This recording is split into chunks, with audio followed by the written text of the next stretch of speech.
ভাই সাংবাদিকরা একটু সামনে দেন।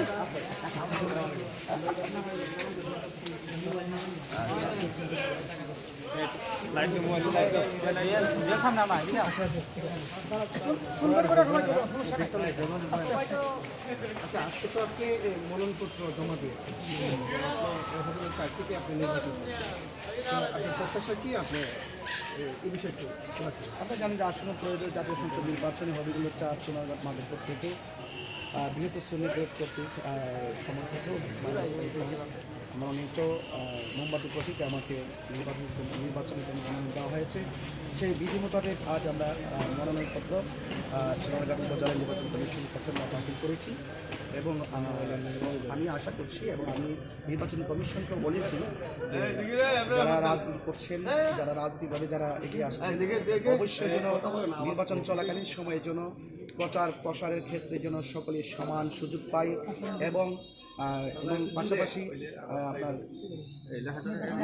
নির্বাচনের যে কার্যক্রমগুলো আছে সেই কার্যক্রমগুলো যেন অন্তত আমরা যেন নির্বিঘ্নে যেন আমরা করতে পারি এবং লেভেল প্লেইং ফিল্ড যেন আমাদের নির্বাচন কমিশন কর্তৃক নিশ্চিত থাকে এবং যেন আমি পাশাপাশি আপনাদের সাংবাদিকদের উদ্দেশ্য এবং দেশবাসী এবং সোনারঘাট মাধবপুরবাসীর উদ্দেশ্যে বলতে চাই, আমরা যারা প্রার্থী হয়ে এখানে আত্মপ্রকাশ করেছি আমরা সকলেই চাই সকলে মিলেমিশে আমরা একজনই তো হয়তো প্রায় বিজয়ী হবেন, তারপরে যারা বিজয়ী হবেন না তিনি আমাদের পর কেউ না, আমিও কারো পর না, আমরা সকলে মিলেমিশে এই সোনারঘাটটাকে সম্প্রীতির মাধ্যমে সোনারঘাট মাধবপুরকে আমরা সম্প্রীতির মাধ্যমে সাজাতে চাই। জয়ের ব্যাপারে আপনার কতটুকু আশাবাদ?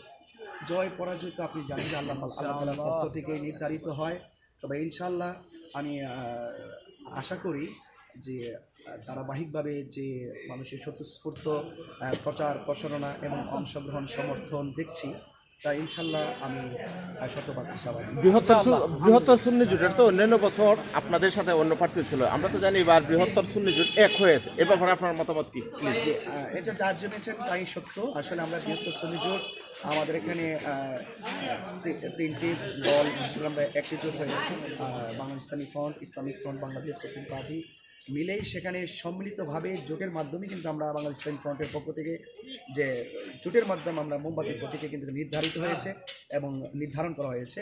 আশা করছি আমাদের সবান্ত প্রচেষ্টা, আপনাদের সমর্থন এবং আপনাদের ভালোবাসায় ইনশাআল্লাহ আমরা সোনারঘাট মাধবপুরের পাশে মানবিকভাবে থাকার সুযোগ পেতাম। আপনার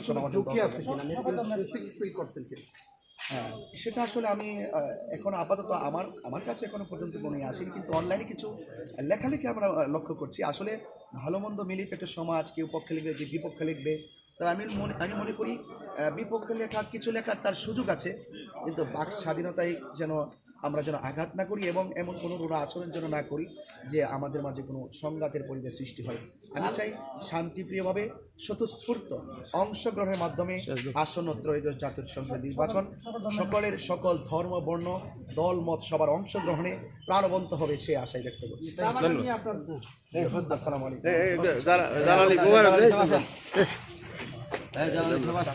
আপনারা স্লোগান দিবেন না?